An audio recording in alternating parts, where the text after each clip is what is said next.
क्या आपने कभी सोचा है कि आपकी सुबह की आदतें आपके पूरे दिन को कैसे प्रभावित करती हैं?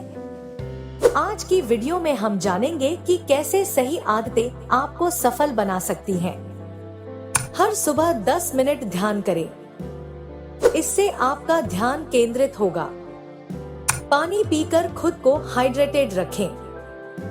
सुबह का नाश्ता कभी न छोड़ें। यह आपकी ऊर्जा का मुख्य स्रोत है।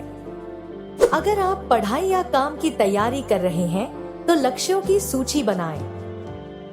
यह आपको प्रोडक्टिव बनाएगा। शारीरिक व्यायाम जैसे योगा या जॉगिंग भी करें। यह आपके शरीर और दिमाग को ऊर्जावान रखेगा।